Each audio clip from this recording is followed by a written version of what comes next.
right now. The recorder is going. Okay. I would like to call this work session from Montezuma-Cortez School District 41 to order at 6 o'clock. If you can stand for the pledge, please. I pledge allegiance to the flag of the United States of America and to the republic for which it stands, one nation, under God, indivisible, with liberty and justice for all. Right. Can I get a motion to set the agenda? I make a motion to set the agenda. Second. Call for the question. Who said? Sherry, right? Frazier, Aye. Paul, Aye. Hart, Aye. Noise, Aye. Rice, Aye. Wells, Supposed to be right. right. Aye. Thank you. All right, discussion items. I would just like to mention though, real quick, that Tom Burris will not be with us tonight. He had hand surgery. So wish him a speedy recovery. He should be back tomorrow. So, all right, Kyle. All right, good Here we evening, board, maybe members, people that are here. Just for the record, this is what your board report would look like, so that's why we bought you your fancy iPads. Not those, but I just wanted to make sure that there was a record of what went into.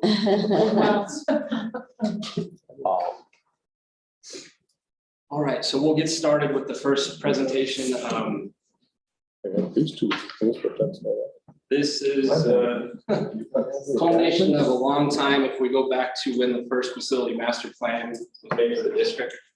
So I've dated from 4 different, I guess, periods. We have the 2009 facility master plan, and then we have the 2020 Colorado Department of Education assessments. And then we have a mechanical or structural engineering report from Wilson Engineering. And then we have a mechanical engineering and plumbing report from the Zeddy firm. So compiling all those reports together, we're taking a look at Minot and Pleasant View, and then we'll discuss potential options of what we need to do.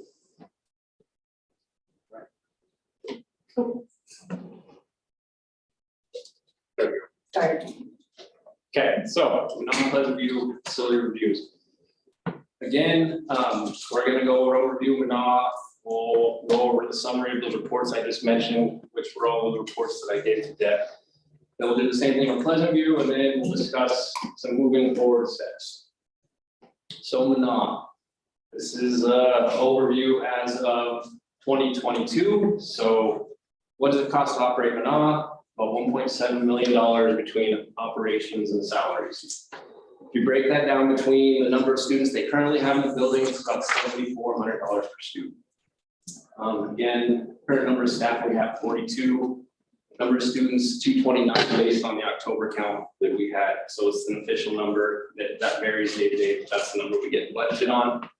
And the utility costs are about $50,000 a year, plus or minus a couple $1,000. It's probably going to go up next year just because all utilities are going up. So this is kind of an overview when they did the facility master study in 2009. You can see the original build is 1955. There were additions in 1957 and 1987.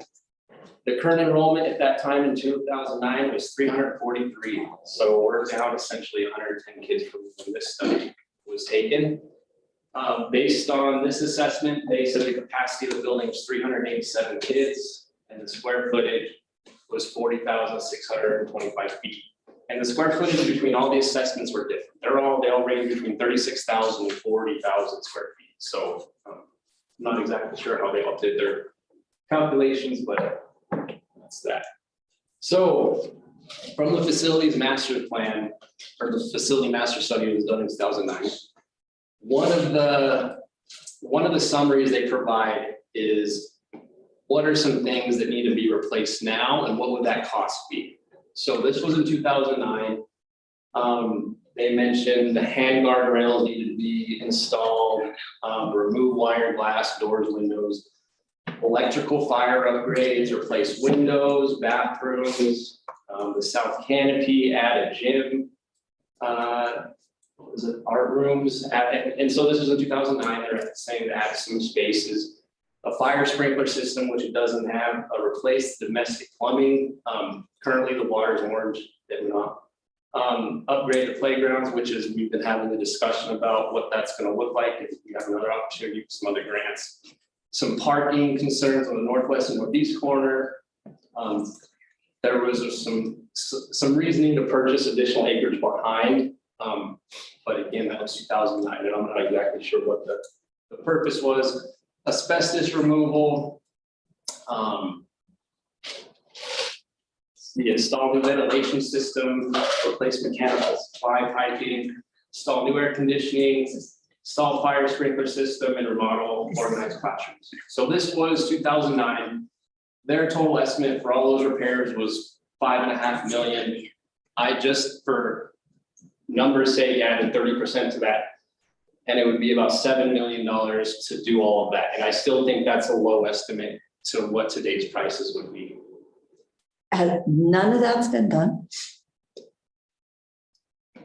Very little. Okay, Yeah. just a question. So then we go to the Colorado Department of Education assessment in 2019. And I apologize for the small numbers, but the first column is a replacement cost. So that's what it would cost to replace the current existing things. The right column is replacement of required items. So things that need to be brought up to code or changed, kind of what we discussed with the 2009 assessment. So if you look at the replacement cost at the bottom, it's about $10.8 million. And then if you look at the required replacement cost of everything else that needs to be brought up, it's about 7.8. So it's I mean, it's kind of in line what we were looking at is anything that needs to be fixed is about $7.5 million, and we've got to 30% from the previous study. So not much is different. So if you're looking at the total cost of Minot to replace what's currently there and fix what needs to be fixed, we're getting approximately 18 million based on 2019. So now we're at 2022, everything's way more expensive to build, time, gas, everything. So I imagine it's closer to 2025. So we did the structural report. And this is a summary, this is a conclusion and the recommendations. I'm just going to read them verbatim. So it was out there, and this was the structural condition report. So I found the building as a whole is very good structural condition. Somewhat of a pleasant surprise because of the way the school spread out over a large stretched out footprint. That often means there are several different soil conditions existing under the building, and that the construction in 3 different time periods would not necessarily have been yielded consistent results. The design of the 3 constructs were good. Material choices for roofs, walls, floors, and foundations were excellent. Drainage appears to be good around the building, which is very important because water generally in buildings were stagnant. Construction of all 3 phases of the building appeared to have been very good, and also earthwork under the foundation was probably very well done in concrete, and masonry work looked very good. So, recommendations from a structural engineer perspective. Maintaining good roof systems necessary for good long performance of the structure. Roof leaks can rust out metal roof decks without necessarily looking into the building. Maintaining the drainage away from the building should also be watched and maintained around the building's perimeter. Some of the veneer damage is probably a result of the roof leaks, into the roof overhangs. High moisture contents of soil can be adversely affect the soil bearing pressure and actually lift foundation if the soils have swell pressure when wet. Therefore, good positive drainage should be retained around the building's full perimeter. As mentioned in observation, several small cracks in the building veneer, faces of the veneer have been split. Missing mortar and head bed joints and native moisture and vertical traction joints have also been separated. These damaged joints and veneer should be repointed, repaired by a qualified masonry contractor. Minor separations may only require good sealing with quality caulk. There is concrete slab at the south end of the classroom near the minor boxes that needs to be essentially looked at. Could be eroding underneath the building. So that's your structural assessment. And then we get to the mechanical engineering and plumbing report. And again, this is just the scope of recommendations. This report's 10 pages long, but I just wanted to highlight what their recommendations were if we were looking at mechanical engineering and plumbing. So pretty much replace the heating, everything there, everything's past this light capacity. The water, the boilers, circulation pumps, everything need to be replaced. When you look at electrical, again, we go back to the 2009 report that said the electrical system needed to be replaced. So again, they're just saying this is what needs to be installed. If we were to meet codes for today. And then same with plumbing, replacing existing domestic hot water boiler, master mixing valve, domestic sanitary and stormwater piping, and the whole 1955 portion. So that's kind of a summary of the 4 reports from Mana. We'll go over Pleasant View, and then we can kind of have a summary, and then we can have you guys can have a discussion and Q&A if we need to. Pleasant View, again, this is the state of Pleasant View as it is today. What's it cost to operate Pleasant View annually? $206,000 between operations and salaries. Breaks down to about $6,200 per student, based on 33 kids. Now, that's what we got this year. And if we go back to 2009, they had 30. And in between, we float between like 20 and 30. So on a year that we have 33, it's $6,200 a kid. On a year that it's 20, we're looking at about $10,000 a kid. And then also your annual utilities out there about $15,000. All right, constructed again, 1955, 65 plus years ago.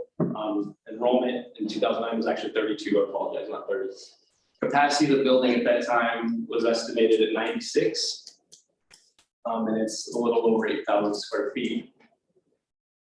So again, the master facility study from 2009 highlights, we upgrade the bathrooms to ADA, remove the wire glass doors, place back door, new platform to lift the gym, add fire sprinkler system, redevelop playground and landscaping, new stairs to the second floor, guardrails and asphalt, repair foundation, recess classroom doors, fluorescent light fixtures, suspended ceiling, insulation of the envelope upgrade, just meaning that the roof doesn't really fit the building, and install new air conditioning system.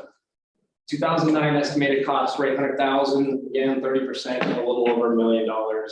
Is an estimated cost to come in and do all of that there.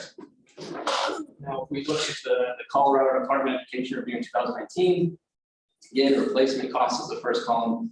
Second column is requirement costs. So replacement costs, they're saying is about $2.6 million. And then the requirement cost what we need to spend to bring it up to par would be an additional 1.8. So we're looking at about $4.4 million overall replacement and to bring up to par. So then we go to the structural condition report. Again, relatively sound structural condition. Most obvious signs of distress were evident in exterior finish, which is brick veneer. Also, there's obvious damage to the roof eaves, which include damage to fascias. Eave soffits and truss tails is probably almost entirely due to the roof leaks near the eaves, fascias, and poor overhangs of the metal roofing panels. Other interior damage were probably due to roof leaks that occurred prior to current metal roofing installation. South entrance at intersection classroom wing and gymnasium also appear to have had a history of roof leaks and probably damaged by the appearance of numerous repairs visible. Southeast gym corner brick veneer. It's cracked significantly and displaced about a 1/2 inch to 3/4 inch. It's a significant movement, suggests that there has been foundation settlement, possibly separation of veneer, a structural wood frame, both, maybe both. Condition also exists under the high gym. East windows where 4x4 posts between windows support a roof beam. These movements are also evident. Interior east gym wall finishes where stains from past roof leaks are also present. Conclusions. This building is about 67 years old, appears to have served well structurally, but is now significantly outdated and showing signs of distress.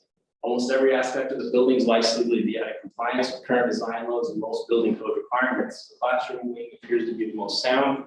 There are indications around the entire building of past and current moisture intrusions that is probably causing widespread unseen wood disintegration, reducing the strength of the frame achieving. Also concerned is the decay of areas of the brick veneer that is allowing continued moisture intrusions, probably causes loss of strength of the veneer connections to the wall frame as well. Veneer on both sides of the southeast corner of the gym may be at risk of falling away from the wood frame wall assembly. Furthermore, integration of framing and veneer, tie fastener corrosion due to water intrusions make all veneer suspect separation failure at some point. Gymnasium is the area of greatest concern in addition to possible failures of the brick veneer connections. The 2x6 wall stud are significantly undersized for the wind lateral loads. Also, the shear walls on the 3 sides of the gym are probably well overstressed due to lateral wind flows. And the high gym windows that greatly reduce the effect of shear wall length. So then we go to the mechanical engineering and plumbing report. Again, replace existing furnaces and add filtration systems, everything's out of date, past its life. Modify the kitchen ventilation system to meet current code requirements.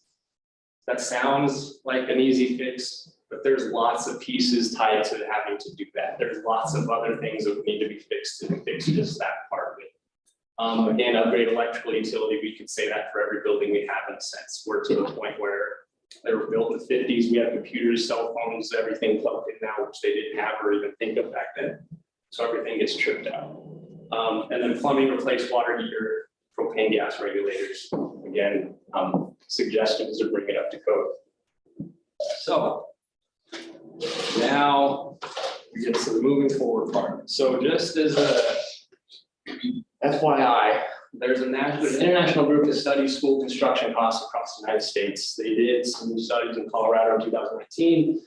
And this is basically square footage of what building a new building costs around Colorado, between $275 and $330 per square foot. So if I just take the square footage of the non-PV as they are, not saying that's what we would build to, but I guess that's an estimate. I think those are very low. I don't think that's current, but I mean, approximate estimates are rebuild and 10 to 12, and then PVs, 2.3 to 2.8, which does fall in line, I guess, a little bit with what we're talking about replacement costs and the CDE assessment values. How could you flip back to that other so I could, you flipped it before I got all my notes down. The replacement cost. Well, yeah, There we go. right there. Thank you. So it falls in line with the CDE assessment in 2019. Again, though, that's to replace the current building, not to pay for all the required upgrades and things that we need to bring into code. So moving on, I mean, again, this is my lens, and based on the information I was provided, these are the pros and cons and options that I'm going to provide and suggest. So really, in my eyes, there's two options. They're both a lot more difficult than just saying there's two options. But option one is rebuild, remodel. Pros, it's going to be the cheapest option out of everything, and we already own the property. We don't have to go find or work deals with any other agencies. We have that space. We can, I mean, there's potential options of what that looks like. One option being, and I'm not saying this is what it would be, is reduce it to a one-track school so you don't have to have it. You don't have to have it populated, and then we can do construction on half of it, and then move the kids and then construction on the other half. I mean, that's one possibility. There's multiple things to do there. The other option is to build a new school. Pros there, everything's updated. It's a brand new school, and then if there's a bigger plan on consolidation or doing different things, we can choose a new location for our elementary school. So then we go to the cons. Again, the building's 65 plus years old in some parts, so we'll be putting money into an old building. Either that or we just tear it all the way down to the ground and rebuild where it's at. Again, we're kind of in a tough spot because then if we go to build a new school, we have to find property. The cost is going to be significantly more than what it would have been 2 years ago. We got to get a bond passed because essentially we're looking at $20 to $30 million to build a new school and that's based on a 300 child capacity of today's standards. Because I was looking at the capital, the best grant and what the requirements all are in there. So we would have to do two things. We would have to get a bond passed, and then we'd have to turn around and go to the best grant board and get that approved to help match, which is a 55% match. So we'd have to come up with 45% of whatever we need out of the bond, and then the best grant would come in and do the rest. So that process is very cumbersome. It takes a lot of input from the board. It takes a lot of input from the community. It takes a strategic plan, and it's about a 2 or 3 year deal. And in the meantime, we still have orange water at NOM. So, and the other thing that scares me about this is we get halfway there, we can get a bond passed and no best grant, and then we're still stuck in the same spot because we can't do anything. So I don't know. I mean, I know building a new school sounds nice, but the reality is I don't believe that the district's in a position to do that right now. You go to Pleasant View. So then again, you have a couple options. You build a new school, your pros there, everything's updated. Can't really rebuild, remodel that school. I would say based on the assessments we have, that building's past its capacity, we'd be building a new school anyway, trying to remodel or repair it. Another option, move the students, staff to Lewis. Cost savings of building a new building. There's some curricular alignment that can take place with appropriate staffing models. We have four staff out at Pleasant View right now. They don't have a nurse, they don't have a full-time secretary, they don't have a full-time custodian. So there's some things that they're just not getting the same opportunities as everyone else in all the elementaries. So we go to PV, the cons, what it is to build a new school. Again, cost to build a school to replicate the size that it is, we're looking at $4 or $5 million. Which makes it hard based on how many kids we have out there to go out to bond or to apply for a BEST grant.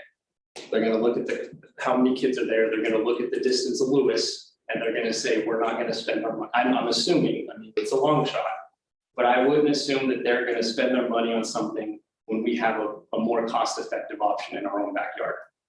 So essentially, if we wanted to do anything at PV, that's on the district. I don't foresee us finding any help to try and repair or rebuild that school. They might help us add rooms to Lewis, but I don't think they would help us rebuild Pleasant. So in a sense, that's my report to you. There's lots of other details. I was trying to summarize 4 reports for 2 schools and kind of give you guys some options, so. That's what I have. Any questions that I can answer? Angie, is there room at Lewis Ariola for PV students? Currently, right now, I have room for our students in Pleasant View. We would need to, just so the board knows, look at our open enrollment policies, and there's just some fine tuning we'd have to do there, because depending on the year, Lewis has 30 to 40% open enrollment as a school of choice. So we may have to go back into policy and just kind of revisit that. But right now, our second grade class at Lewis is the largest, and even with that said, we could pull in the second graders from Pleasant View. I have room if I needed to create 2 classrooms while that group moved through. So we've got options. If we fine-tuned our school of options, the kids that are already going there that's not in that district, they get to stay? Correct. It's just adopting new kids. The way the numbers were at Christmas when this conversation, kind of started, I was able to keep all of my current open enrolled families and bring in Pleasant View students. And part of that reason, our 5th graders are going to 6th grade, and we have a high number of open enrolled kids in 5th grade. So Okay. that's some of that. Now, I do have a list already going forward for next year of open enrolled families, but according to policy, we don't accept them until right before school starts. So there has not been any, Basically, all the students at Pleasant View in that area there, or is there any that go from town out to there too? In Pleasant View, I have 2 open enrolled families. They're actually Lewis families that choose to go out there, but otherwise everybody else is Pleasant View area. And I believe that's 3 students, so.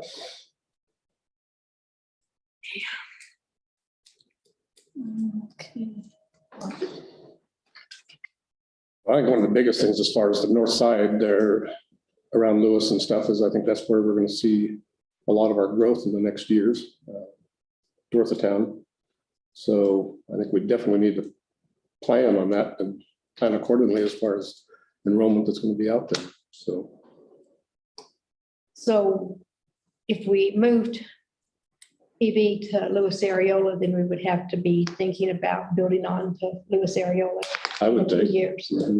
I would imagine, projecting out 5 to 10 years, right now we're okay, but I definitely think we're, like Mr. Rice said, we're going to see growth. And thinking 5 to 10 years out, how many more classrooms do we need there? 2, 4, 6? I've got one available now that I'm repurposing for next year for our specials, and I can use that also for Pleasant View students, in the future. So I've got one classroom right now, as long as my construction plans go through this summer, where I'm moving our intervention into a library space. So we're a single track school right now. So the minute we, allow 2 schools for kindergarten, then we're going to be needing to move up to be a 2-track school. So, I think long-term, we would have a second set of classrooms K-5. What kind of student count would we in the classroom per classroom? I mean, it's not going to be, the reason people like these schools is because their kids get the attention they need and get to educate them. So we're not going to overload the classrooms to make them huge. No, and we have that draft policy that you'll be looking at to put a limit on our classrooms. Like I said, right now, our 2nd grade class is the largest one, but I took that into consideration when I looked at numbers at Christmas time. And we either pull them all into one room, and then I put maybe a co-teacher in there, or I split up into 2 classrooms depending on personnel. So I feel comfortable that we've got a good plan, either way. Thank you. I would just like to mention that, just so everybody's clear, we had a board meeting, I believe, in, I want to say February, where we said publicly that we weren't going to make a decision on PV or Manon next year. So this is just discussion for what we're going to do after next year. I don't want to scare anyone or make anybody think that this is going to happen in August. Right. Well, and I've also talked to PV parents and told them that before we made a decision, we would be out and talk to Right. them. Right. Because this needs to be a community. Well, and Manal parents too. And Manal. Yeah, both of them. And just for the record too, I did have a parent just approach me yesterday wanting to know about, because his child goes to school at Manal, about the low enrollment in Manal and so many being like most of the neighbor kids go to a different school. And with the open enrollment, and we wanted to know why we have open enrollment like that, where we're kind of pulling from schools and kind of overloading other schools. I don't know. And No, and I think that's something we've been addressing is part of this, and going into next year is definitely something we're gonna have to look at. I think it's created a negative culture myself, because you hear parents say things like, oh, I don't want my kid to be with that kid because they're from that school. And it's like we kind of did that to ourselves. So we really need to look at that and map it out and just kind of start fresh so that everybody understands all our schools are equal. There's not a good one, there's not a bad one. We need to treat them all the same. And I think that also goes back to the open enrollment policy and how we approach that in the future. I mean, obviously, Principal Salk mentioned school of choice. That's not actually a thing anymore. That was in previous iterations of state accountability. I started to say, didn't state used to say, Yeah. if your scores were here, then you had got to go to a school of choice. Yeah. And so it started as a state law. Right, but schools are no longer identified in that way. But open enrollment throughout the state is still, I believe it's still state law that can do that. So, but we just have to look at maybe more specifically how we address that within our district. And particularly given that, we've got Benaw, Kemper, and Mesa all within 5 miles of each other. I mean, it's not a huge stretch for anybody to stay in one place necessarily. So just something for us to consider going forward. And I think even with that draft policy, we're looking at for classroom sizes, which I support, I think it's a good thing. And if we were to combine the student populations and look at the open enrollment policy, back to Mr. Rice's point, I think we all know that we're going to have more families moving out that way, and those would be inbound kiddos. And so and that goes, to the long-term goal of when we add on classrooms to that building without it. So. Right at the end of what Be you, able to deny those students if they're in boundary. right. right at the end of what you said, Kyle, you said they might help with cost on this. Who was they? Because that wouldn't be a best grant, right? Because if we do an addition part. Well, That's what we do. we could apply for a best grant to do the addition. I was looking at the applications to the best grant last year from all the districts. only 20% of them were for actually new building or new schools. The rest of it was for additions or HVAC or electrical or specific things that they needed to do. Yeah, I think $300 a square foot is probably, I don't know of a builder out there on residential that would build a house right now for less than That's- 220. Exactly. And so I can't imagine you're going to touch it for 300, but so.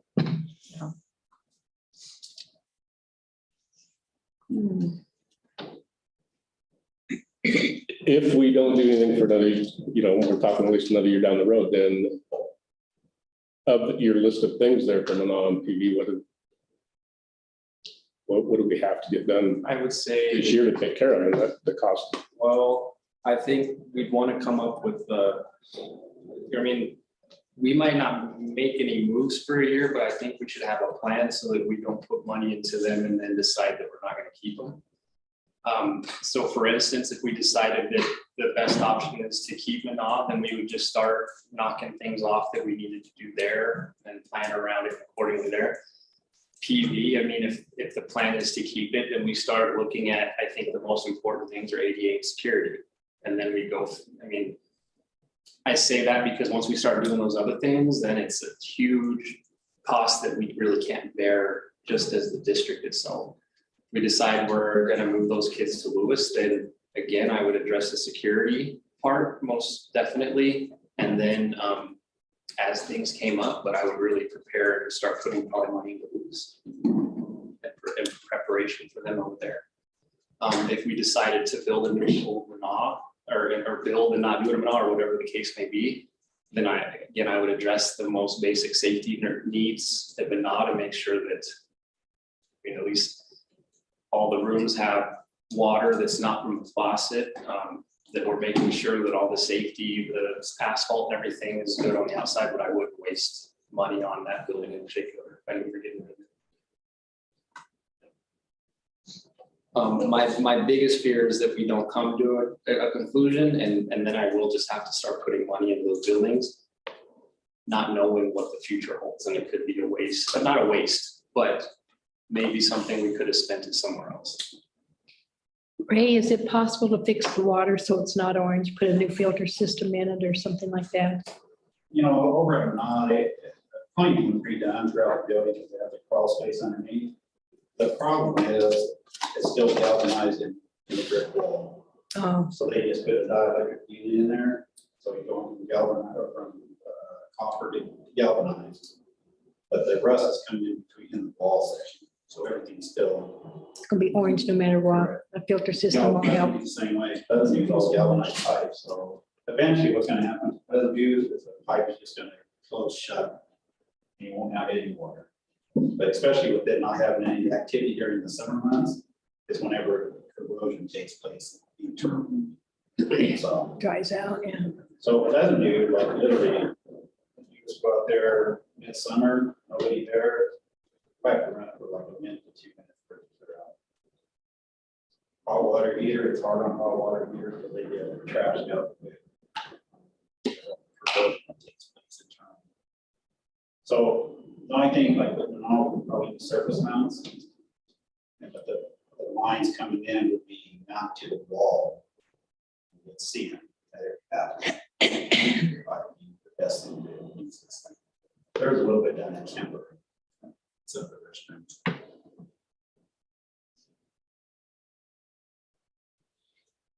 I was concerned, I think it was in PV that I was reading on that report that you sent that for.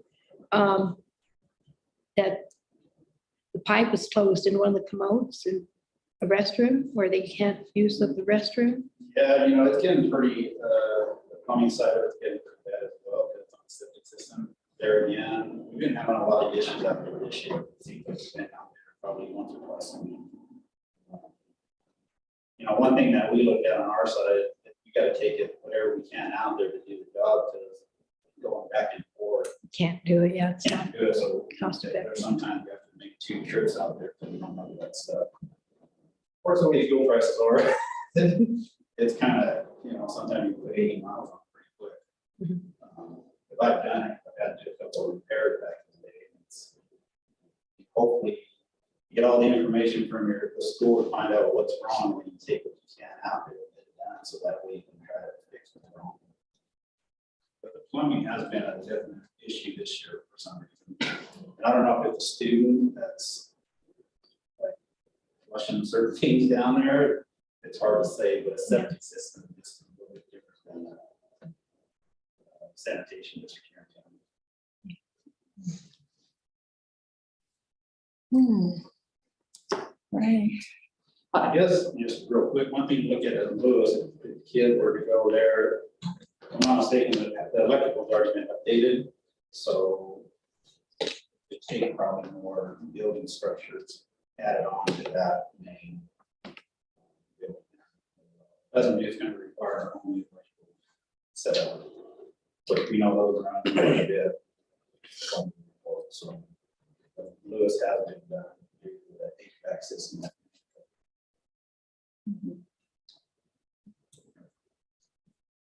You said going the replacing Manal route was pretty unlikely. Why would you say that? What? No, I'm saying as far as building a new elementary, I think replacing and rebuilding, remodeling the current Manal. Oh, yeah, I'm sorry. Yeah. We're building a new building. Right.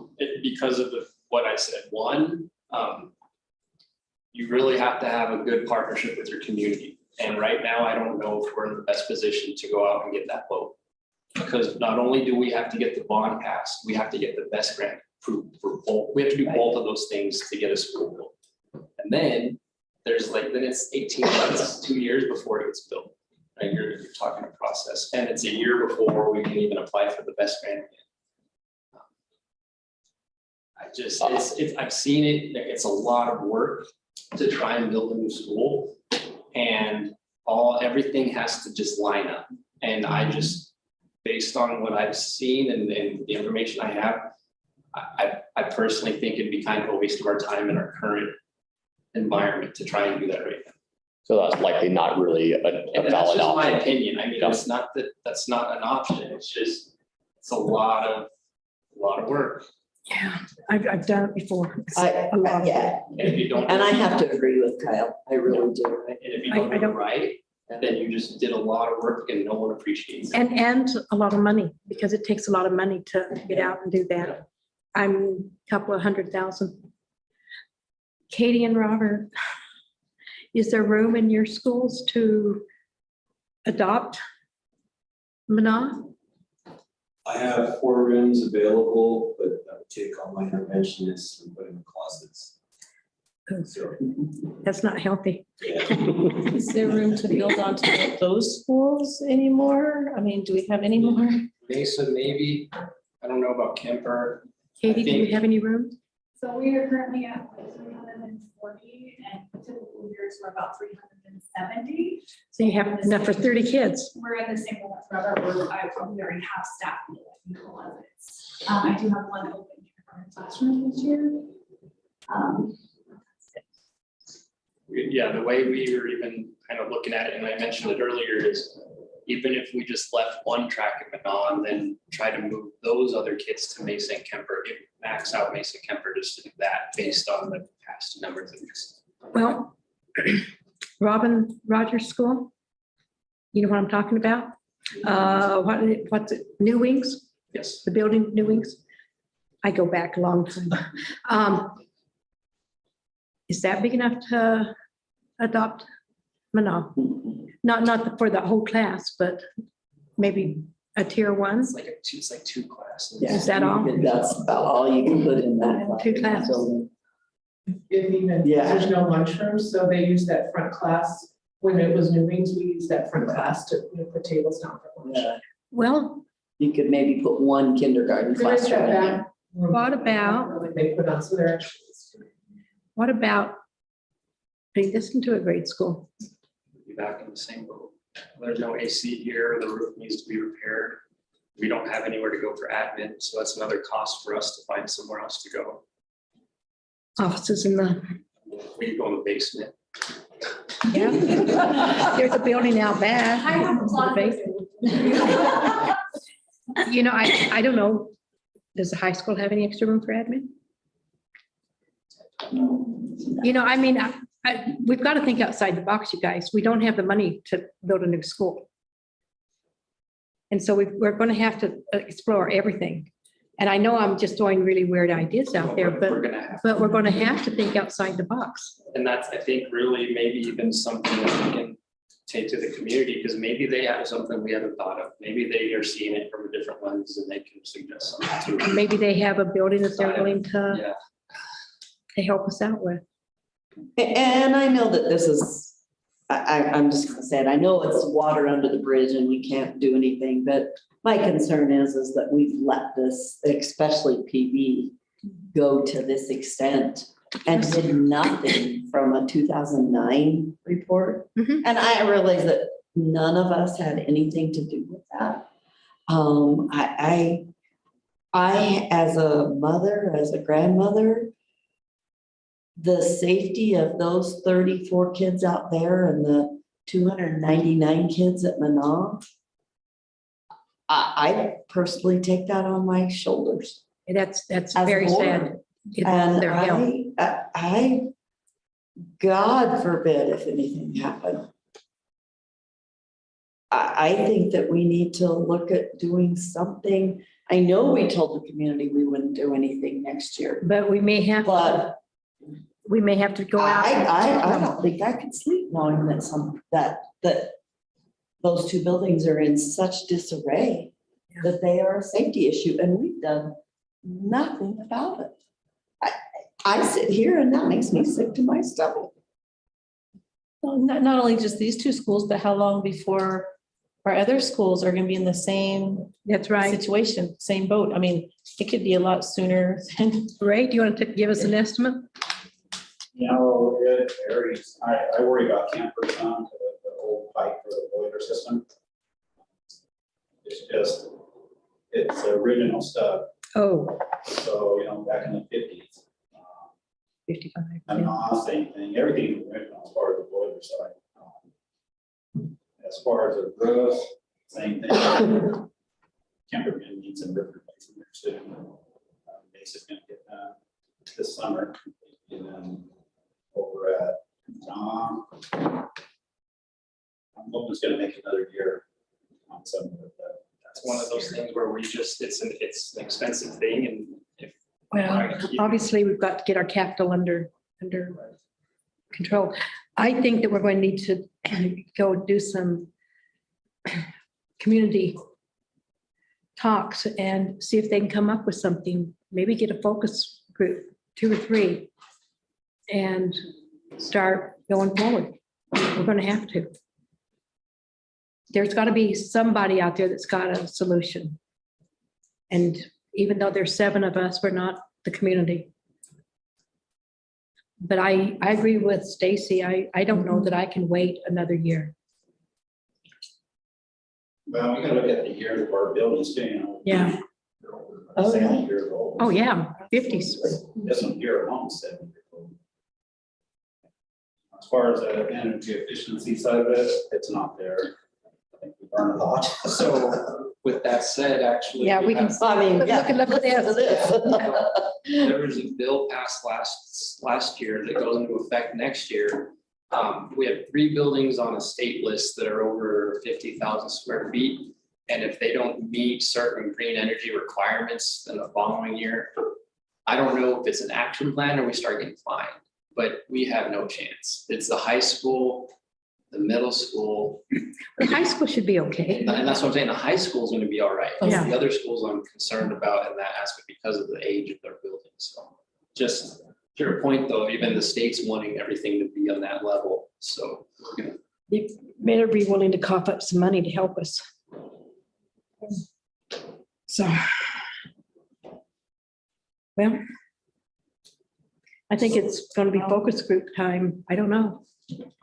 Also seems like maybe, and I know that we're down the road and we can't talk about the water under the bridge necessarily, but maybe it's time to kind of rally a little bit and put a plan together and say, this is what we want to do going forward and have multiple options, because clearly there's not just one right answer, as Kyle was saying, but having that opportunity to say, to our focus groups or to the community, hey, these are the things that we're looking at.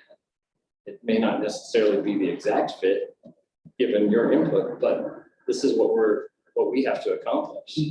Well, I think that's what you need to say is this is what we have to accomplish and then let them come up with how we're going to do it.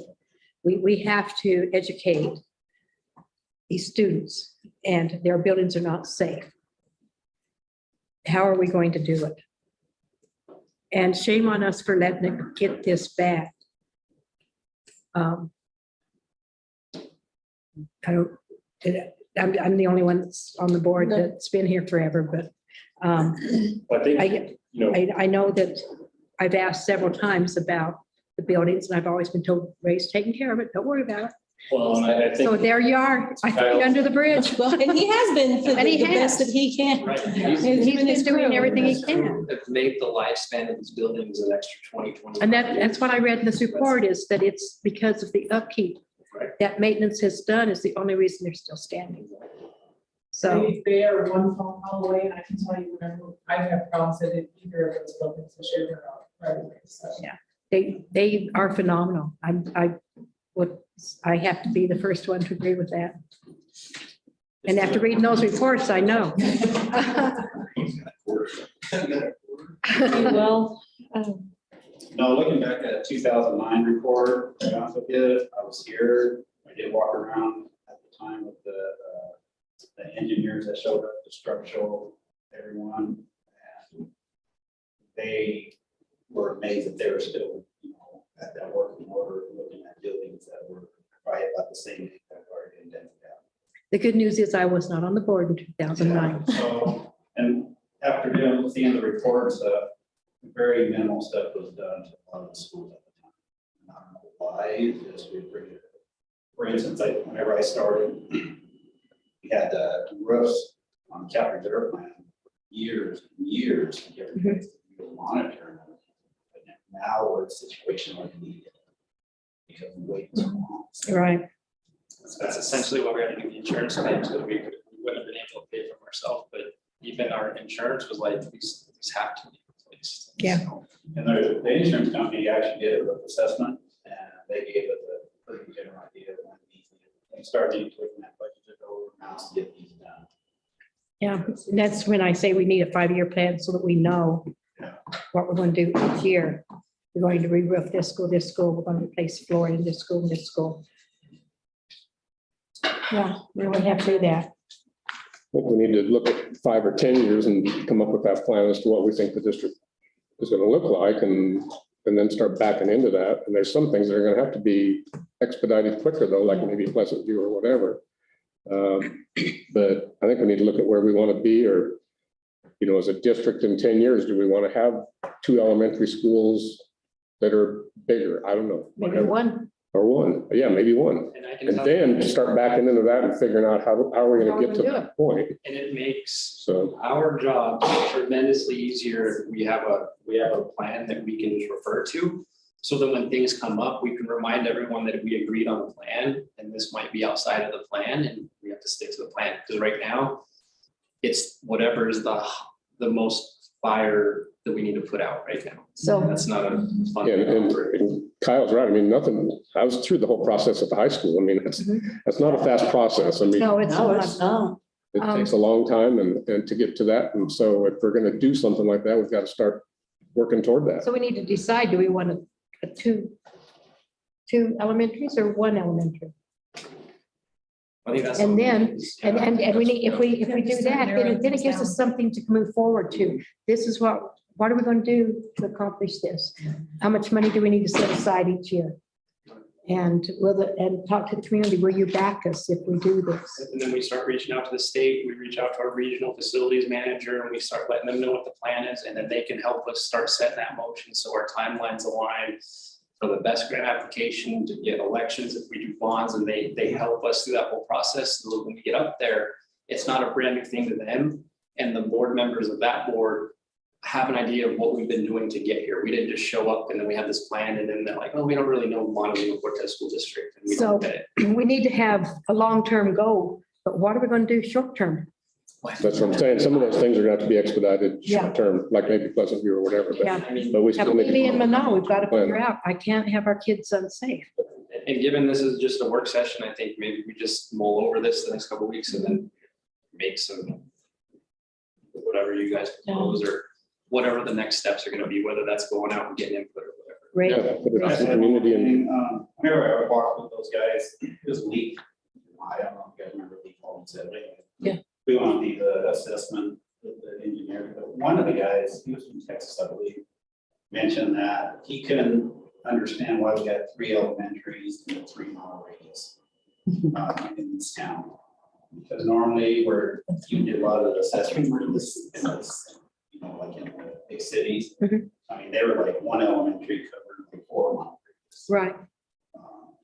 But the one thing he did mention to me at the time was getting grant money was tougher for each school because they had to apply separately. And if it was one school consolidated to one, I get it a lot quicker, easier than you live in 3 different schools that had to apply separately in one town. And usually they would shoot it down. Makes perfect sense to me. So that's one thing he did say back in 2009. I'm Into betting that point, it's hasn't also changed. Harder with schools in such close proximity to get things like the best grant, Oh, yeah, because they're like, oh, you just got another school down the street. because that is where our marijuana money goes, is into our capital, the best.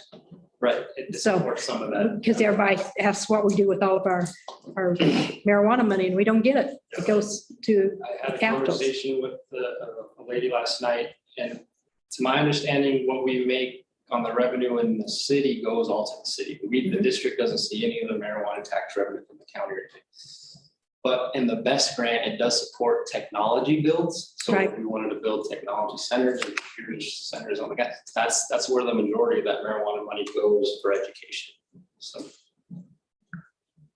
are we 8 years about into the best grant on high school now? It's about the 8th year now, right? yeah. Yeah, this is And the end that's, of the to 7th. me, that's gonna be the tough sell right there, yeah, for the community. Oh, is- we still, I mean, that's yeah, gonna we be still tough. owe. How much money do we still owe? I would have to. Oh, sorry. Off the top of my head. I know we just paid one of the payments. I can't remember what the balance was. That's okay. I probably have it here in my folder from here. Yeah, Yeah, this is the end of the 7th year at that new building. So And I think it was a 10-year, wasn't it? I think so. A bond, That sounds right. yeah. I think Yeah, I think it was a 10-year bond, a what? 10-year bond. Did you work on it? I think it was 20 of us, 20? was. I think. I wouldn't swear. Is that big? That was- I wouldn't swear to it either because I wasn't on the board at that time, so I didn't work on it. I think it was 20, I think. Do you have an idea? That's what I was wondering. I was thinking. it was 20? 20? Well, you're probably right. Nikki knows more about it than we Well, do. We have two, we have one for this one, we have one for abatement, so I would have to. look and see. Oh, okay. Speaking of that too, then if we did something there, we're gonna have to go through all that with the high school Yeah. with mom and stuff with all of the. Mhm. Yep. And that's not cheap. And that was in the assessment, it was like abatement. All of that. Okay. The piece that I want to mention that ties into this discussion is we were talking about Menards Playground in the last board meeting. Since then, Mr. Parr reached out to the Colorado Health Foundation, and they're willing to help us maybe find some options to finish that project. But I mean, considering everything else we have going on, I don't know where exactly we should move on that. So we're probably just gonna work with them and see what our options are. No obligation to the district or anything in that sense. But keep that option open, because if that is something that can help us pay for that playground, I think that's a big win if we're depending on what we're gonna do with that space. Right. And actually, it's a consulting company. It's not actually the Colorado Healthcare Foundation, but they facilitate that work through the Colorado Healthcare Foundation. They help us do grant searches. Yeah, and they, they basically told me, they can work kind of under 3 scenarios. One is that, for whatever reason, this is kind of the worst case scenario is They helped us facilitate how we would have to return the monies that we've already received. Second is helping us develop something with the monies we currently have.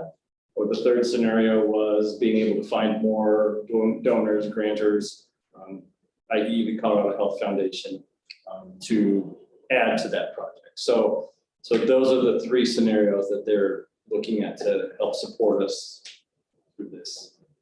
Obviously, I think we would be ideal to have the third scenario where they can find a grantor that will enhance what we already have available to us and make that a more robust project. But the fact that they are willing to help us in this situation, I think, is a bonus and very nice because, you know, we already have 2 grants in place and they could have easily said, no, we don't want to work with you. Yeah. We already have that going. So I'm excited about that cooperation.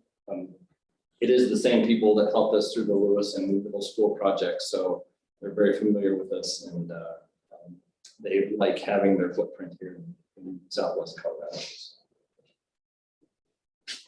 Do you think that it would work for us to 2 or 3 board members go to each school and talk to the parents there? Could you guys pull parents in to discuss this with us?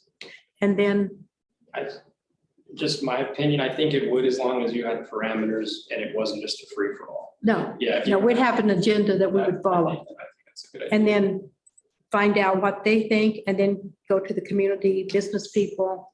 Sherry, what do you Well, think? I was just even thinking if there was just something, even at the school level, like, you know, suggestion box or, you know, start off with some of that and read some of their suggestions and then call maybe a formal meeting or a gathering with some of those. Really, yeah, thoughts and I or- think you really need to include whatever business leaders, county, city leaders Right. you can, because they're. Yeah, the we'll need to ones go that are to gonna county influence that commissioners and the vote that city. we're gonna need to get at the end of the day. So if they're on board, they can go to their constituents and get them on board too. And I would recommend, you know, when we do that, or to, just so it doesn't turn into a free-for-all, have some of our pros and cons, suggestions that we're presenting, not that those are the solutions, but these are some ideas, so we can start that discussion around our ideas. And And then they can like, build on it, what yeah. else do we have? You know, like you said, if somebody had a building they wanted to donate. Wouldn't that be awesome? Yeah.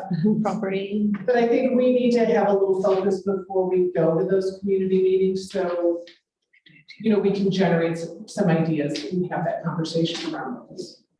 Well, and probably, I mean, it should start with an informative session because, I mean, there's probably a good section of people that don't even know Right. Right. what's going on. Right. No. So I was- This would have to be presented over again. In a sense, yeah.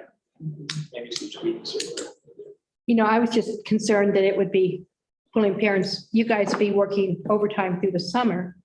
If we could meet with parents before school's out. Trying to save you.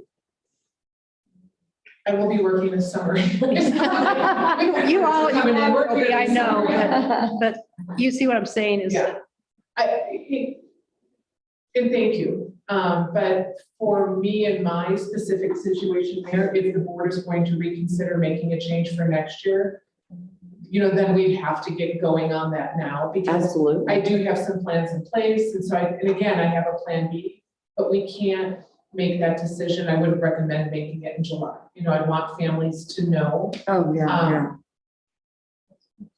early. Also in our vote, if we're going to take more kids, staffing, we will hire more staff and things like that, so. Any changes for next year?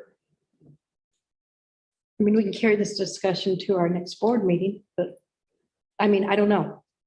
Yeah, because that sounds like that's gonna be our first plan is like, are we looking to do that this next year or the following? Well, and if we do it this year, we've got to get on the stick. Because I I think we're promised behind. PV, I promised PV parents that we would talk to them before we made a I decision. was gonna suggest we do it for next year. I think we need Okay. a full year of planning to make sure we're making the right decision. Thank you. We need to take care of those schools. so that The schools will be safe for one That's more the year. main priority is just making sure they're safe for the next year. Okay, so then I don't see. Well, then that takes a lot of pressure off of me. Yeah. I just want to make sure that it's safe and that the kids are not going to be harmed in any way. Okay. I know Okay, how so I we've would feel for my established kids. that. So then we pretty much need to just get our brains working and just try to figure out what our next step would Step be. is. I don't know if that's bringing it back to the actual meeting with some of our thoughts that we've come to for, just over the next 2 weeks. You guys, they blame you awful quiet. Yeah. I'm kind of intrigued about the one elementary school. Yeah. Oh, I I am think it would too. be really cool if you could set it up to where it's actually 3 schools at one. K1, 2, 3, 4, 5. Yep. I almost would think that you'd have to have a gym for each grade level or like section K1, 2, 3, 4, 5. Otherwise, I mean, how could, You couldn't use it. for a person like me teaching PE, there's no way you can meet all those kids. Oh, no. Yeah, All yeah. those classes. You might be able to get away with one cafeteria, I'm sure.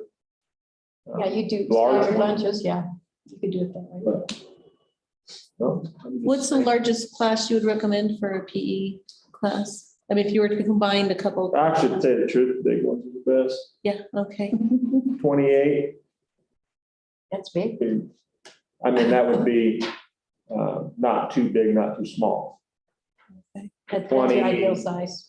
22 would be nice, but if you're getting down in the teens, I don't like it. I like a lot going on. But that's just me. I'm kind of like you. I like the idea of one school.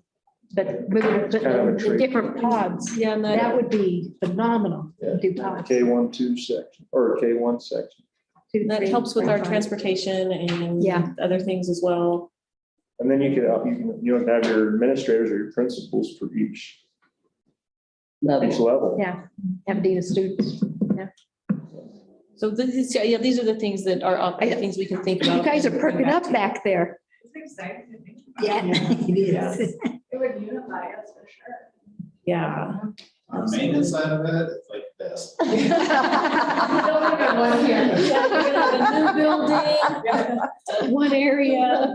Oh, that'd save you guys a lot of time. Yeah. So we can say that's our long-term goal. What, 10 years? I'd like. What are we going to do?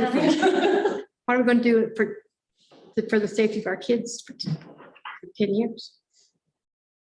Well, the buildings just get older. That's 10 years old. Yeah.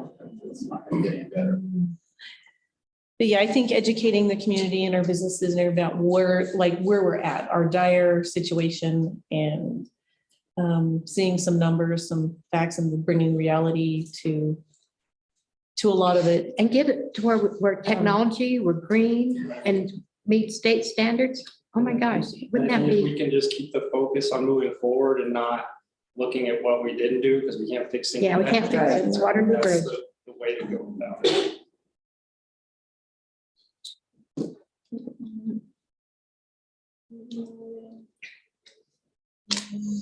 And maybe that's where we need to look at going to like the coffee groups that we've talked Yeah, we're about and talking, really haven't done. Maybe we can. And there's different maybe we can organizations. Set those up, There's, to- do they still have the after 5? Well, that Business after hours, stuff, after business hours? Yes. Do they still have things like that Yeah, going they on? still do. I think they're once a month. at Different. Last Thursday. So Whatever, sure. after hours, it's the business, Okay. So, well, get on stuff like that and start, see what the hospital does. Today was the deadline for that. Yeah, for them over that. And that's what kind of scared me is, and I mean, I'm just reading in the comments, but one of the biggest complaints there was that the community felt like they didn't have any of the financials or any of the real specifics on what that was gonna be. So I'm curious to see what the vote turns out like. That's kind of given us an idea of Where we what stand. to expect from the community if we try to do something. Like, they're like, all the little details. Yeah. right. Anybody have any other Questions, thoughts, I would concerns? say that we've come back at our next board meeting with some options. Right? Would that plan for everybody? What we do know is it would not be this year.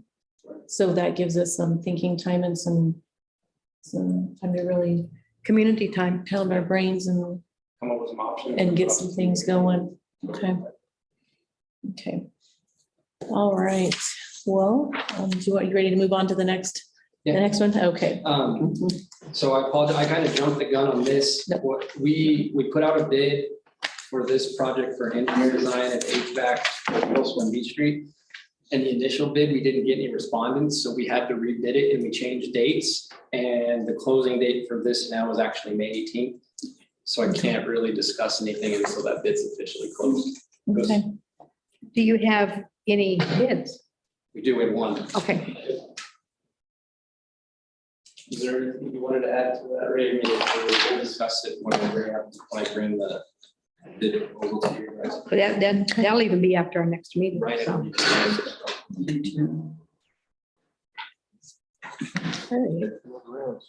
All right. Do the budget.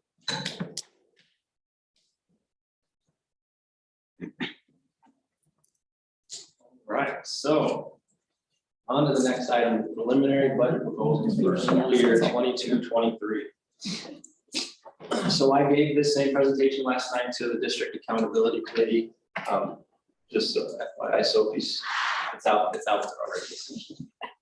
Okay, so Colorado Public School Finance Overview. We'll go over our general operating budget, what that looks like. I'll just explain grant funding, what it means to the district, and then some legislative updates that are gonna affect us in education. So public school finance, most of our revenue comes from the Public School Finance Act of 1994. So since then, we've been funded in that particular way, formula within that Finance Act. And what it means is they fund districts by what's referred to as a total program. And so your total program costs are your state share amounts that you get from the state, and then the local share you get locally. And so what that is combined is the local tax is your residential property tax, and then specific ownership tax. That's your local share, and then the state is just the state appropriations for education. Between those two things, we get our total program funding. So then how is that determined? Well, they take our funded pupil count and they multiply it by our funded pupil amount. Then they take some additional at-risk funding, some online enrollment, Excel, some other things, and they come up with our total program amount for our district. And then they take the BS factor and they deduct from the total program amount. And that becomes what we also refer to as our general operating budget. The budget stabilization factor, again, we've talked about it. I think the board signed a resolution to try and get them back to us.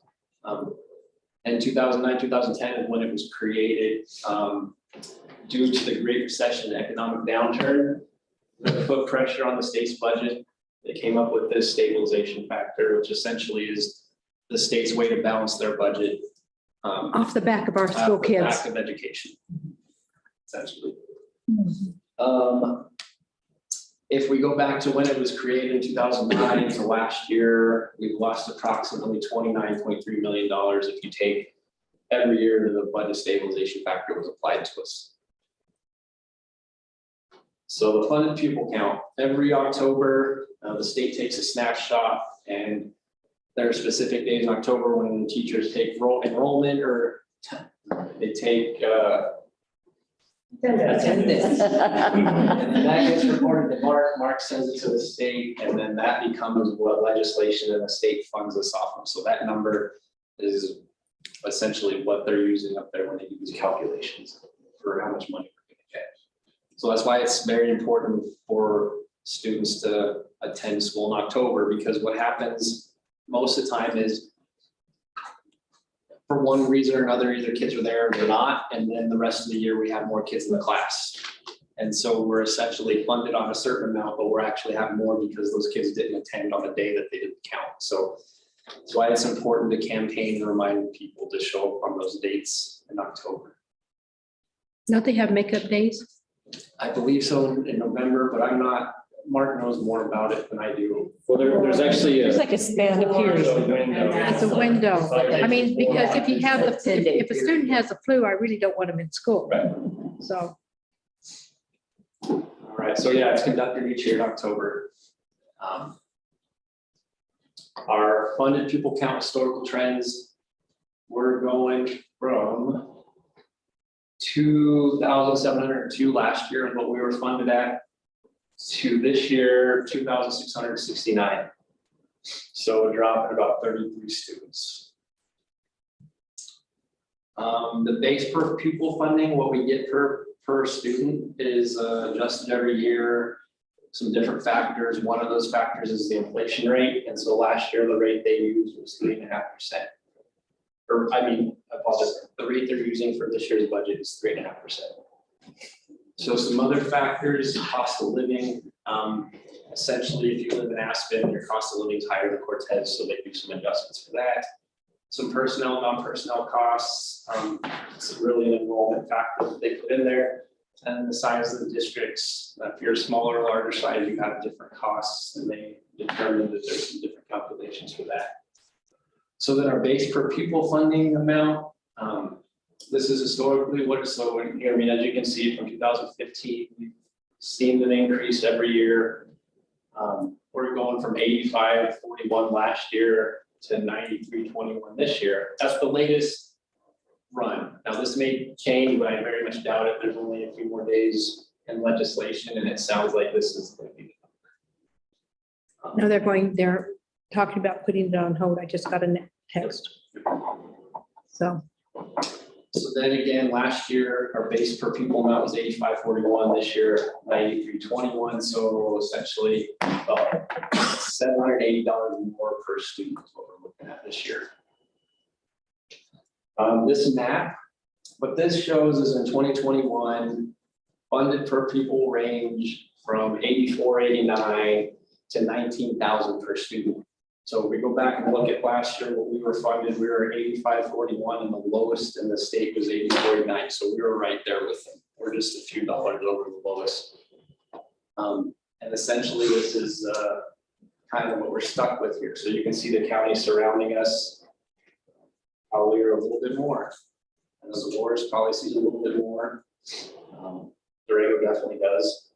So just keep in mind when we're talking about where we're at and compared to the rest of the state. I mean, we're in the very low percentile as far as how much money we're getting in. A lot of it has to do with the property, the businesses we have within our limits to tax. And that being said, Kinder Morgan possibly leaving in the next few years is really going to hit us here and put us right where we're at now, or if not lower. So one of the things that I'm going to do this summer is kind of start mapping out what that looks like, see what their exit plan is going to be so that we can prepare or know if we have to ask for help or whatever the case may be there. is all of our Kinder Morgan freed up now, or do we still have some on hold? We're still sitting on a couple payments that we know we're owed, we just can't use it yet. But I need, what again, the summer I do is just tie that up, get some fresh numbers and know exactly when they're gonna leave so we can anticipate when that hit's gonna happen. Sometimes what happens to organizations like that is they say this is the year we're gonna leave, and so everybody plans around that, and then they turn around and say, actually, we're gonna leave this year. And there's some legality to that as far as them being allowed to leave sooner than they said, because the city, the county, everyone's planning their revenues off of that. So that's kind of what I'm gonna look into this summer to make sure that we're preparing for that. This is just an example of how the funding formula works. So you take 1,000 kids and 100 online pupil count, and you have 1,100 kids essentially. But you're gonna get funded differently between your real student, I shouldn't say real student, your students in person versus your online pupil count. You have your base funding, cost of living, personnel costs, and the size of the district factors. And then you get your total pupil funding amount. Multiply that by your number of pupils, gives you your total amount. And then you add the at-risk factor, the ascent, and then you take the negative factor, take it away from that, and then you end up where you're at with your post-negative factor. It's really just, you can take a look at this just so you guys have a visual of what that formula looks like and all the factors that go into it. Okay, so our operating fund historical trends. So again, our general fund it consists of the state share and local share. Dark orange is local share, light orange is state share. So you can see every year it's different depending on legislation, whether state share makes up more than half or whether local share makes up more than half. Typically, the state likes to see when we receive more property tax at local level than we anticipated, because then they get to shave off how much they give to us. So, so then we look at the total program funding after the budget stabilization factor has been applied. And again, slightly up every year. A couple of years ago, there was that decrease where you guys had to decrease your budget by, I believe like 5% across the district. And that's reflected there. Then last year, we were at 23.1, and this year we're anticipating 24.27. So that being the case, we're looking at considerations for next year. And one of the big ones is salary schedule increase, which includes one step to everyone. And ultimately looking at every staff member, where they're at this year on the salary schedule, and where their step is this year, going to the salary schedule next year and seeing where they end up next year. It's an additional $1.3 million to the entire pay structure. Now, that's not just the general fund. We have many positions in there that are grant funded. So I would say it's more like a $900,000 hit, if that, to the general fund, and the rest of that's probably grant funded positions. I mean, so looking at what our increase is going to be this year, which is about 1.5, 1.6 million in general fund money, plus carrying about 1.2 the last 2 years, I don't see any reason why increasing the salary schedules to where there are going to be any issue at all. I'm hoping that we get through this year and we start to see some of the effects of being more efficient, effective with the way we're doing things, and then look at specific roles instead of everyone, maybe like teachers and paras or whatever the case may be, and then incrementing those a little bit more in the next few years if we have the capability to do so. Based on this, I'm pretty comfortable outside of our capital projects. That's where I'm a little scared of what we're going to have to do at a district level versus the other money we can find to fund those things. So some of the bigger capital projects, we're looking at some of the asphalt issues across the district. They've been identified for years. I think we just have to fix them, and it's expensive. It's oil essentially that we're paying to put on the ground. So, HVAC, CMS and beach, that's not a general fund thing. That's going to be coming out of ESSER 2 and ESSER 3. So again, it's not really going to hit our general fund budget, but it is a consideration. Roof replacements, those are going to be insurance claims. So again, where we'll see the increases in our general liability premiums, they're going to go up a little bit. Nothing compared to what the roof replacement costs would be for those two schools. One of the things that we just approved that'll take place hopefully this summer or late summer is the track surface completion. And then we're in the works of what this practice field predicament's going to look like behind the high school. We have some feelers out there right now to some vendors. We've had one turn quote. I'm going to wait for the other two before I tell you how much that one is. But what we do have in our favor there in the practice field is the city is interested in helping out because they have some interest in using it as well.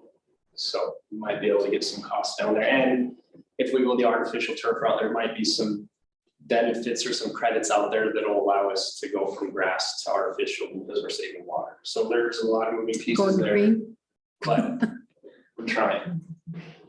Insurance. So I just put the self-insurance on there because as Cindy or as Mrs. Elders explained, we're not going to be able to make any significant changes till January. So for the first half of this year, I have to budget like I've budgeted in the past, which is going to be kind of it's more expensive. And then again, general liability insurance is going to go up a little bit because of the claim on the roofs.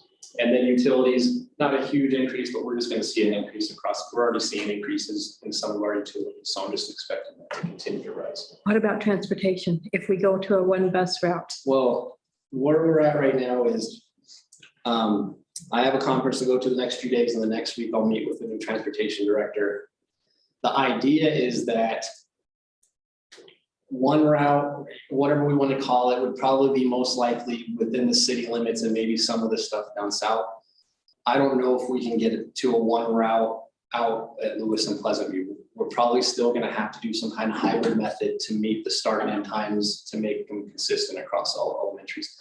So yes, we'll probably get some kind of one bus route within the city limits and a little bit outside, but out in that area is probably still going to be similar. So do we need more buses?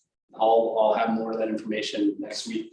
The one thing we do have in our favor is in ESSER 3, we have money set aside to lease buses. Now, what happened there was ESSER didn't want to buy us an asset that was going to depreciate over 20 years. They wanted to buy us something that was specifically tied to COVID and learning loss. So they'll let us lease buses for the next 3 years, but they will not purchase a bus for us. So if we need to get new buses to make this happen, we have plenty of money to lease buses for that time frame, and then we can purchase them over the Oh, next it's few the years. option to buy? Do you like to But that's kind of where we're at as far as. do 1 a year or we something? need to fund those. Okay. Because that's been a worry of mine, Right. is the transportation. So then this is just the general summary of the differences. Our funded pupil count, we're down 33 from last year.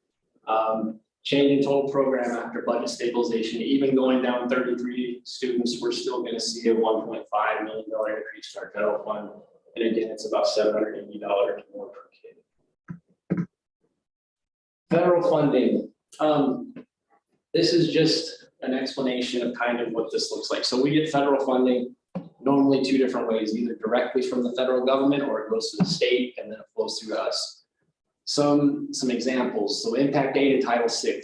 When we put in the application with the federal government, we get the money straight from the federal government. But as like ESSER and Title I and those other consolidated applications which come from the federal government, those go to the state. The state then sends out an application to the districts, we apply, and then it gets flowed through to the state to us, but it's still federal money. But it's just a different way that we receive it. State funding. Couple different ways here again. We get money straight from CDE, such as our state match, at-risk funding. We get transportation reimbursements from the transportation side. We get mineral lease payments and national forest, but we also get money from other Colorado state agencies, such as the Healthy Kids Survey money that we got. We get that from the Colorado Health Department, but essentially just state funded agencies or the state of, or the Colorado Education Department state, just our state funding in that sense. And then local and private funding. Foundation. Here, you know, being helping us out every possible way they can figure out to do so, even if we're not as far along as they are, they're willing to help us out every month, sending us emails, making sure we're in the loop. So we really appreciate the local support that we have right now. And then, so lastly, I'm gonna go over some legislative updates that are gonna affect us. And I think Mr. Carter's covered this one a lot. The school accountability clock's gonna come back. So just be aware that's coming. Teacher evaluations, again, it's going to bring back evaluations 23-24 it has passed. So we got to make sure that we're prepared to make sure that's happening. And my fear is they're going to start tying some of this to funding, kind of like the READ Act stuff that they're trying to do. Teacher shortages. This is one thing that hopefully I'll have some more information in next couple of days. There's a couple things they're trying to do to make sure that especially like rural districts can find quality teachers. So one is to let older educators work as substitutes for more days without endangering their pensions. And another would let retired teachers accept full-time positions in rural districts that couldn't fill them in other ways. So there's some opportunity there for us to maybe hire some retired teachers and sub-year or bring them back without endangering their pension or their retirement. Reading instruction. So the READ Act was introduced a few years back. One of the things that they're trying to do, starting 23-24, is have principals and other administrators who supervise the teachers take the same training. Some call it an unfunded mandate, some don't because we're still getting the READ Act. Either way, there's an uproar about it, but we just have to make sure we're prepared for that. Well, and to clarify, so 2013 is when the READ Act began. Basically, legislators identified that primary education, they wanted to see more students reading by 3rd grade. So based on students that we report as being have a severe reading deficiency, the state provides funding for those. A couple years ago, right before COVID, the state released some summative data about how things had been performing, as far as basically the money that they put in, how had that affected reading scores across the state. And for the most part, it was a flat mark. They had been putting in millions of dollars towards reading in the state, and they had seen, minimal gains across the board. So subsequently, the State Board of Education then tried to, figure out how to address that going forward with state legislatures. And that at that time, the answer actually was that they wanted to ensure that more K-3 teachers had extensive training in reading instruction. So there was a requirement, again, many considered an unfunded mandate, that K-3 teachers complete 45 additional hours of training to meet that requirement. That was pre-COVID that went into effect. Through COVID, there were a couple of pauses or changes. And as we've come out of it, the time has come for that to, everybody to be sure that training is taking place. By and large, as a district, obviously, when you have people coming and going, that changes a little bit, but we were pretty close to being 100%. I know at least a year or so ago. So there are still people that we need to get caught up on that. But the next iteration, to Mr. Archbeck's point, is that the state is looking at now not just having the teachers that are the primary focus of the training, but to include building administrators as well. So again, highly considered to a degree an unfunded mandate because it's just another additional layer upon itself. And I believe that's all I have for now. What I will bring to you at the May 16th board meeting is a full budget with all the expenditures to match.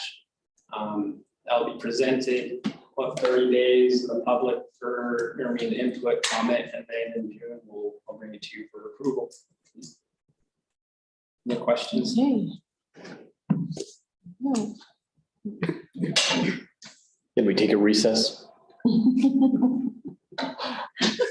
I've got to use the restroom. It's a good place to stop for a few minutes. Boy, that'd be a comparison with Cody. I'm glad I didn't say that. I get to for 7 minutes.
Nope, you're good. Our recording is going, Okay, back in session.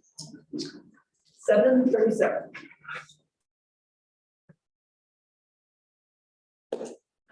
Okay, Kyle, if you want to All right. proceed to D. Item D, salary schedules. So there were some updates from what I provided you at the last work session, so I'm just gonna go through and highlight those changes, not a lot. More aligned to like hours per day and some contract days and some stuff. Essentially, anyone that was working a 7-hour day is now working 7.5, and that's because our days are longer. So you couldn't have a secretary working 7 hours a day if your days being extended at the school building. So that was one of the things we had to adjust and just make sure that was being reflected. Ooh, this is gonna be interesting.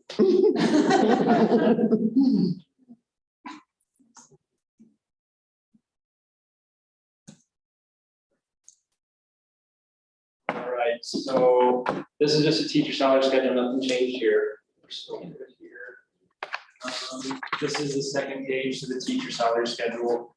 Essentially just the requirements and evaluations and how you move on the steps. Nothing changed here. It's the same as it was. Elementary counselor salary schedule. So what we did is, and we determined as a district and administrative staff, was instead of having counselors across the district working different work days and for no really rhyme or reason, what I did was I went to the principals and I said, what do you use your counselors for? When do you need them there?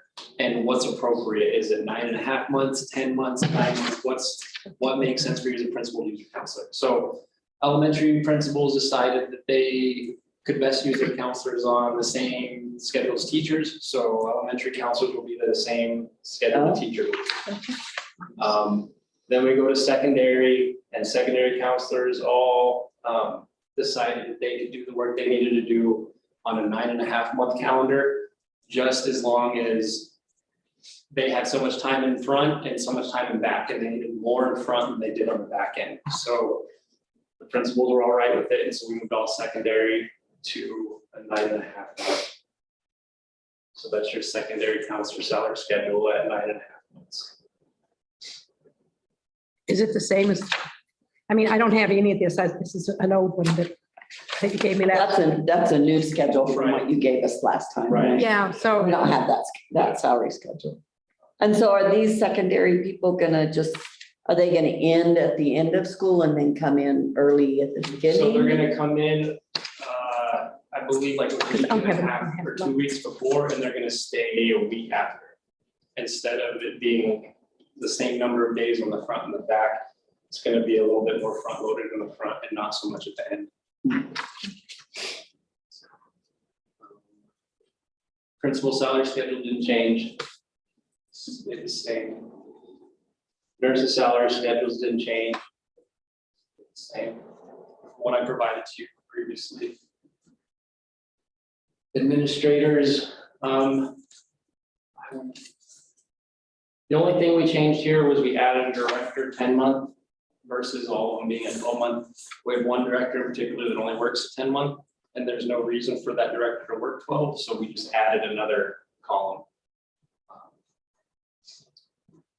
What director would that be? Director of Health Services. Oh, okay. Right, and then we go to administrative support. This is one probably has more changes than most. And again, it was to ensure that all of them were there, that it was a 7.5 versus a 7 that it might have been previously. And what we did is the previous salary schedule, not the one I provided you, but the one that we're using this year, had these listed as ranges. So it was like range 1 through 9.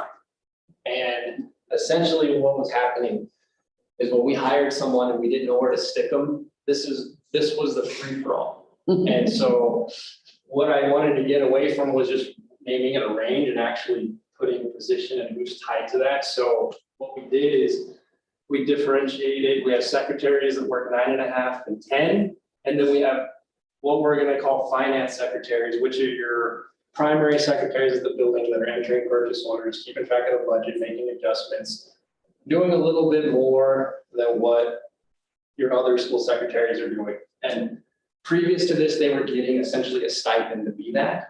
And so what we did is we got rid of the stipend and we're just putting them on the actual salaries.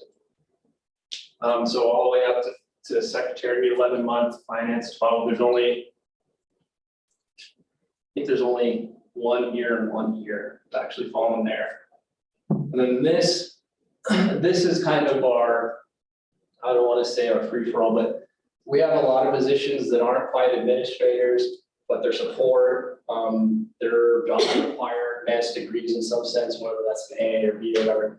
So we created this column just to put all those positions. There's, I think, less than 10 people in that column, but all the people that fall in this column, this rate is much more competitive if we were trying to find those jobs. If that person were to leave and we were to rehire, we'll have much more luck trying to rehire there than what it was previous. All right, hardware, software techs.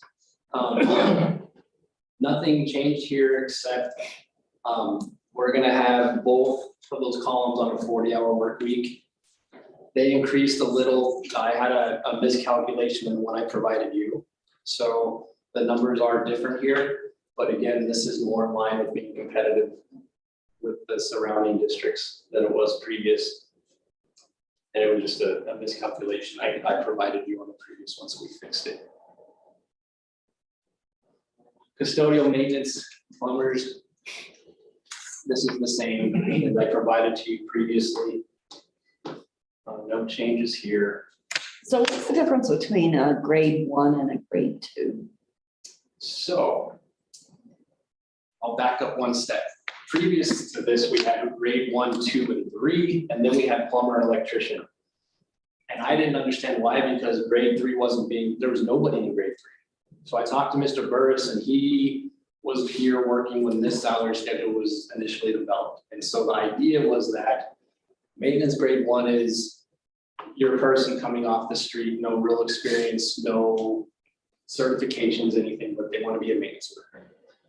Grade 2 was essentially in the process, like you might have had a journeyman's license, or you're working towards it, or you had experience that in a particular field, like maybe you did HVAC for a while, and so you moved over. And then the plumber electricians, the ones that are actually certified and have certificate in being those things. Okay. And then so on the bottom of this, these were already being paid, but again, I just wanted to list them so that they're public and people know that we're paying the assignments. So there's an evening differential for custodians that work at night. It's not, I mean, I didn't change that amount. That's what it is. That's something we can look at in the future.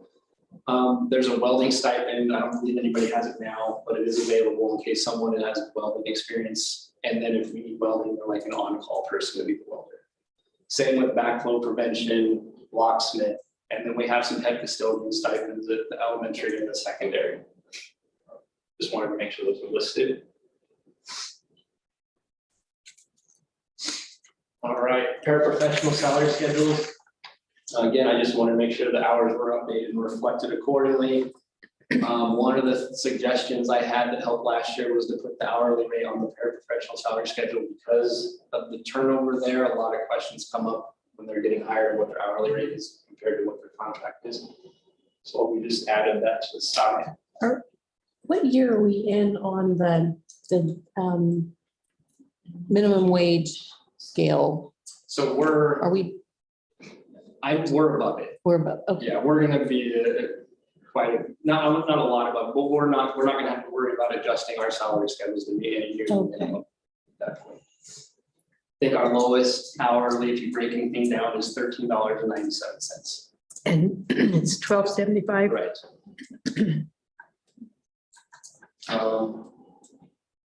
Transportation salary schedule, no changes here.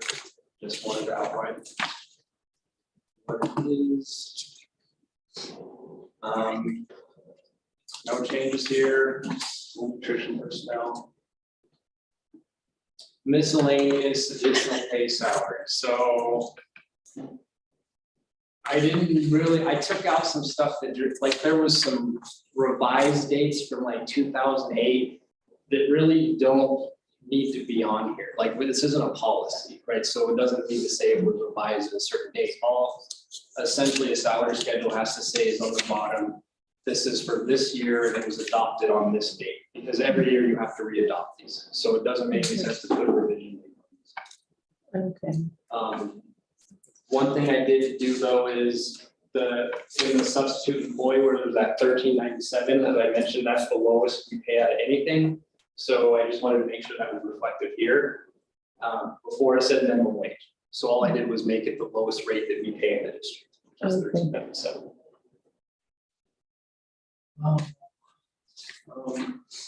Coaching and assignment salary schedules.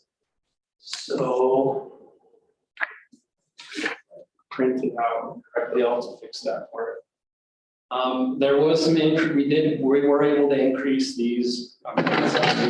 So if you take a look from last year to this year, there's increases across the board. One of the things that I'm still trying to clean up, so this may change a little bit before I bring it to you for actual approval, but is listing all of the assignments that we actually have in the district and making sure they're reflected up here. The last one we had different categories and different assignments that, one, we weren't even paying anymore, or two, they were obsolete, they didn't make sense. So we're trying to clean that up so that it reflects what's actually happening in the district. Then. Well, and the one thing that, oh, never mind, I see it. And then also just adding the lead teacher, department chair, gifted and talented stipends and accounts are. And I believe that's it. Are there any questions? I appreciate the round numbers. I mean, back then, that was just like, all the, 63 cents, 78 cents, 23 cents or something. Yeah. It'll be easier to work for this. Yeah. We're just in a really great opportunity to be able Yeah, to do and this. this is, thank you for all of that. And Unless you have the money to do it, it's hard to be able to have this much flexibility. We're just in a position to be able to do it, and it ended up being less than I anticipated, so kind of happy about that too. So That's nice. nice, good job. Thank you for all of that. All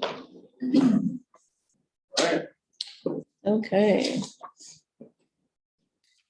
Okay, do you have item E or is that somebody else?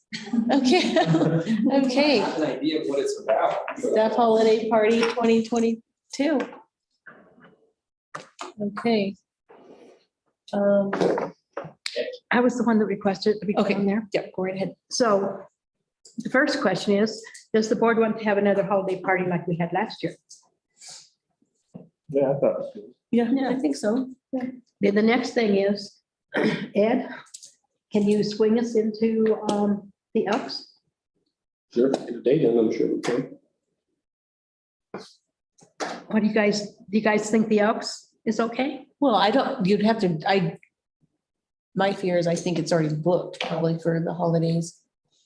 No, you don't think so? I got it. Okay. I'll probably get in. Yeah. But that's why I'm saying that. So when's the last day before Christmas break? Does anybody know? So we want to not do it the day before Christmas. break. No. People are gonna be leaving town. I would say the week before, the Friday or Saturday before Christmas break. That'll be the 11th through the 17th. That's the last week of Christmas break. Right, that's before it. The last day of school is the 20th. The last day of school is the 20th. That's December Yes. for this year? Yes, ma'am. Oh, wow. So around what do you guys think? The 16th, 17th? I think a Friday night's better than a Saturday night for probably most staff, I would think. Okay. So I guess we would probably just want to see if they have either, even the 9th or the 16th, Yeah. whatever. You've got some flexibility there. And To get too close into the break time, it seems like there's so much going on that right. everybody's got things everywhere, so I would stay a little earlier. And do we want them to cater it, or do we almost have to? We couldn't bring them outside. Oh, if you go to the Elks, they They will, cater they do themselves. it. I would say either the 2nd or the 16th, because those are half-day workdays.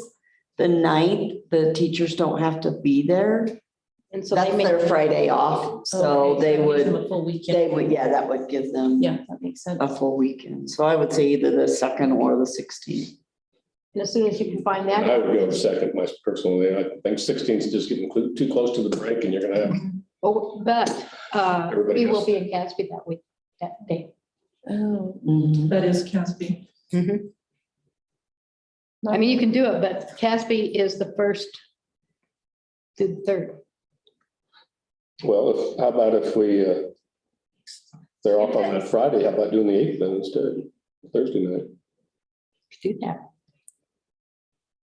and did what?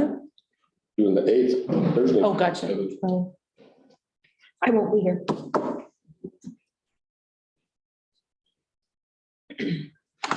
on the 8th or the 9th? I will be here on the 9th, but I will not be here on the 8th. I have a dental appointment that I have to be Yeah, at. that's, we didn't It's out want of to do town. that. Well, I guess maybe to see what dates are open Yeah, first, and then that might narrow it down to, and then, of course, there'll be a cash bar. We cannot pay for that because we are a school. Right? oh, right, yeah, for sure. Oh, yeah, I agree with that, yes. So does that give you something to work with? Kyle said he'd pay for the bill. He has some ESSER. Pay for the bill. ESSER Oh, funds. okay. How you cannot use the school credit card though? Yeah, no ESSER funds for that? Let me see, let me Okay. text his wife. and see if Does she's- that give you something to work with? Oh, okay. It's taking care of it right now. Oh, okay. And then if we can just get a date secured, then we can just work on it from Yeah, that we'll point. And take then, it from there, yeah, yeah, as far as like what the because it's way too early to start doing too much else. what the dinner would be and And do we want a live band? And if DJ so, or who? band or. Yeah, But I think it's good to write it down to do it instead of November. Oh, yeah, Oh, yeah. absolutely, yeah, yeah. yeah, that was. I mean, for Cindy did an awesome job. Her She did. And Deb Considering that and she only had like Everybody- 3 weeks, she did that a that great put that together. I mean, for as little time as you had to do that, it was, I think it was a good time. The holiday party last November. Did you go to that? I think we can anticipate more people the second time. Yeah, I was hoping that some people that went that and said, you know, hey, But share how awesome it was. So, and then work on the drawings, the little door phrases, Okay. those were. Yeah. Okay. I would like to just thank Kyle for all the work that you did on all of that. absolutely. Yeah, I am. Thank you, thank you. I would agree with that too. Are we still waiting for a reply or are we ready to Yes, adjourn the meeting? Okay, well, maybe you'll have something by the next, By the next. you can give us a report. Yeah, I can't imagine there'd be a problem. Okay, okay, I will adjourn this meeting at 7:56. Was that a record? Pretty much.